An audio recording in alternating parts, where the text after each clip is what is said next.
In addition to the settlement dates, you will also need to know the X dates. These are the set of dates at which the price of a stock is reduced by a corporate action, such as the payment of a cash dividend. For example, when a company pays out a dividend, the price of the stock will be reduced by the amount of that dividend. You will need to know 3 X dates. The X date for a cash dividend is 1 business day prior to the record date.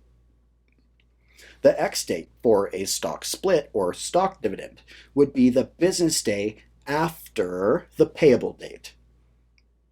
Stocks are D.E.R.P, funds are Drep. And the X date for a cash settlement is the business day after the record date. Given all of these dates, you can be almost certain you'll be tested upon this. Let's put a calendar up and walk you through how this information will be tested relative to your SIE exam. The scenario that you will be tested on will most likely involve the payment of cash dividend or a stock split. When a company is about to pay a dividend, it enters into what's known as the dividend cycle. And the dividend cycle involves 4 dates. First is the declaration date. And this is the date that the company announces the amount of the dividend. They get together and have a board get together and say, hey, we're going to declare a dividend as of March 13th. One of the dates that it will announce is the record date.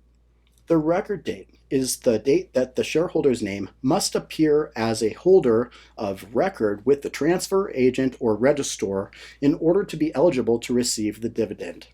The next date is the payable date, the date that the dividend or stock split will be paid out.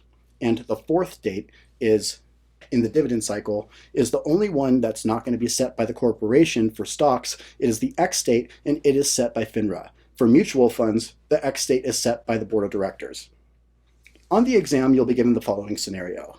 On Monday, October 3rd, a company announces a 10-cent dividend. In the announcement, it says that Wednesday, October 12th, is the record date, and Friday, October 28th, is the payable date. You will be asked some very specific questions about this. Question 1. If a customer does a trade settling regular way, what is the last day the customer can buy the stock and still be eligible to receive the dividend?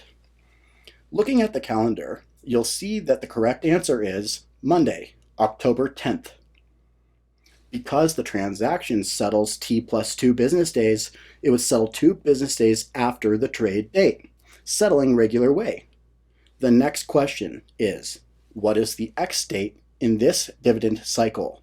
It is Tuesday, October the 11th, 1 business day before the record date. On this day, the price of the stock will be reduced by the amount of the dividend paid out to shareholders.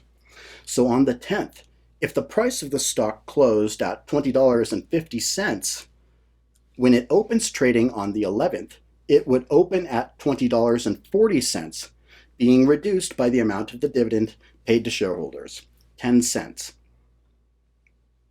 Next question.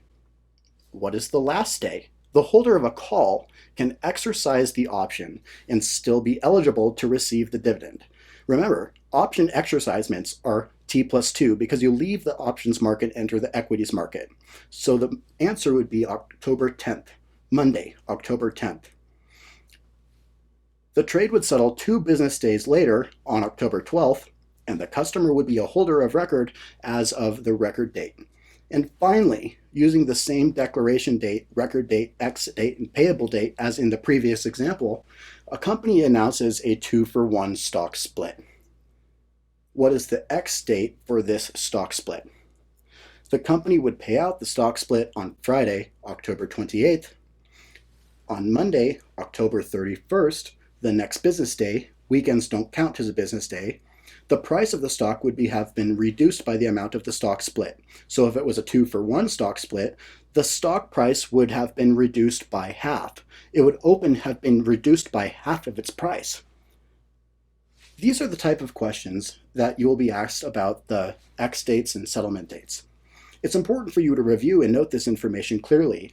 And a little suggestion, when you get to the testing site, write out the analogies stocks are D.E.R.P, funds are Drep.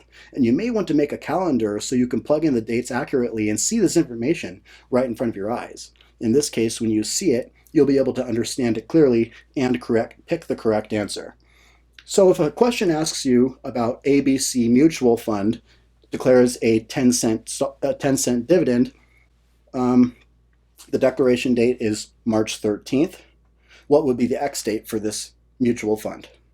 Well, funds are Drep. So it declared it March 13th, right? You have the record date, the next business day, then the X date. So it would be 2 business days after the record date. And you can answer these types of questions using that analogy of stocks are D.E.R.P, declaration, X, record, payable, and funds are Drep. Declaration, record, X, payable date. Another thing to note is that typically when you trade options like buy 1 ABC call July 30 put at 3, what you are doing is buying a call. That is an options transaction. You're buying an options contract, which options contracts settle T+1, the business day after the trade date. But when you exercise an option, you're actually buying a stock. So you're leaving the options market and entering the equities market.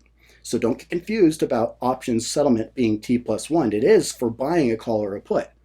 But when you exercise an options contract, you leave the options market and enter the equities market. So your trade would settle T plus 2 business days. Remember this analogy and practice with our exam simulations on millionairesintraining.com.